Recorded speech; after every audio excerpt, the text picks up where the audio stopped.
কেইদিনমানৰ পৰা আমি দেখি আছোঁ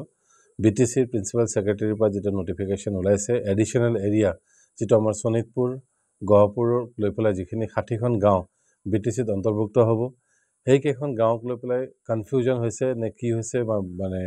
মাৰ্কেটত অলপ সবেই বিভিন্ন ধৰণে বুজিছে কথাখিনি সো ইন্টাৰপ্ৰিটেশন সবৰে বেলেগ ভাৱে দেখা গৈছে কিন্তু সঁচা কথা ক'বলৈ গ'লে 60খন গাঁও যিকেইখন অন্তৰ্ভুক্ত হৈছে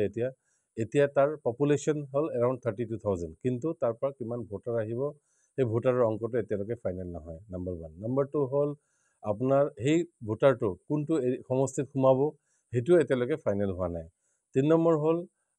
আমাৰ যিখিনি এডিশনাল ভোটাৰছ আহিব ফৰ এক্সাম্পল যদি পাঁচনৈতো যদি আহে পাঁচনৈত যদি ST ভোটাৰ আহে ধৰক 32,000 পপুলেশ্যনৰ যদি 15-16 হাজাৰৰ ভোটাৰ যদি আহে 15-16 হাজাৰ ভোটাৰ প্লাস ইয়াৰ ST ভোটাৰ যদি আমি চাব যাওঁ 13,000 যদি 30,000ৰ ST ভোটাৰ হয় তথাপিও এই সমষ্টিটো ST সমষ্টি হিচাপে নহয় কিয়নো more than 50% ST হলেহে সমষ্টিটো ST ৰিজাৰ্ভ হ'ব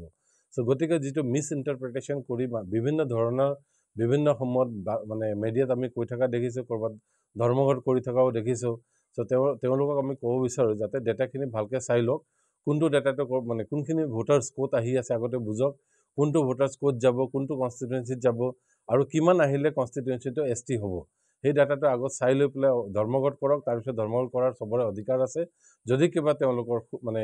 হেৰি পোৱা নাই ক্লেৰিফিকেশন হোৱা নাই যদি তেওঁ বুজি পোৱা নাই যদি কিবা তেওঁলোকৰ তাৰ পিছতো আপত্তি থাকে তেওঁলোক ধৰ্মঘট কৰিব পাৰে কিন্তু ধৰ্মঘট কৰাৰ আগতে বা এই প্ৰতিবাদ কৰাৰ আগতে প্ৰপাৰ ডেটাটো লৈ পেলাই ধৰ্মঘট বা প্ৰতিবাদ কৰাটো ভাল বুলি মই ভাবো কিয়নো আমিও বিভিন্ন দল সংগঠন কৰি আহিছো আমি ৰেসপেক্ট কৰো গোটেইখিনি দল সংগঠনক কাৰো প্ৰতি আমাৰ কোনো বেয়া মনোভাৱ নাই কিন্তু সংগঠনবোৰে মানে যেতিয়া ধৰ্মঘট কৰে ডেটাখিনি চাই পেলাই প্ৰপাৰলি ভেৰিফাই কৰি পেলাই ধৰ্মঘট কৰিলে সকলোৰে কাৰণে ভাল হয় বুলি আজি আমি আপোনালোকৰ যোগে যি প্ৰেছ মিট এটা দিবলৈ বাধ্য হৈছো কাৰণ আমি কেইদিনমানৰ পৰা দেখি আছো যে বিভিন্ন দল সংগঠনে যেহেতু তেওঁলোকে ধৰ্ণা আদি কৰিছে আৰু ইতিমধ্যে যেহেতু আমাৰ বন্ধুবৰ ৰাজু ঢাকাল দেৱে ক'লে যে যিখিনি সিস্টেম আছে সেইখিনি সিস্টেম একো নজনাকৈ আসলতে ধৰ্মঘট কৰাটো বা কিবা প্ৰতিবাদ কৰাটো বৰ লজ্জাৰ বিষয় বুলি ধৰিছো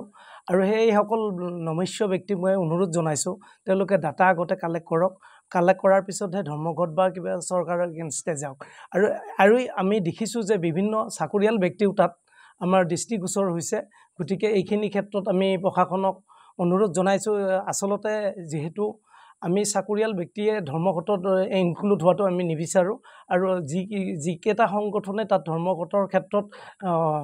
তেওঁলোকে কৰিছে তাত আমাৰ ক'বলগীয়া নাই এইখিনিতে এটা ক'বলগীয়া কথাটো হ'ল যে আসলতে এইটো সম্পূৰ্ণ পলিটিক্যাল মেটাৰ বিজেপি যদিও আমাৰ এলায়েন্সত আছে তেওঁলোকৰ কথা আৰু আমাৰ কথা সম্পূৰ্ণ হকিয়া আৰু বিশেষকৈ ইয়াত কংগ্ৰেছ BPF সকলোৱে ভয় খাইছে আৰু বিশেষকৈ 60খন যিকেইখন তাৰমানে গাঁও ইনক্লুড হ'ব বুলি তেওঁলোকে ভাবিছে যে জিওগ্ৰাফিক্যালি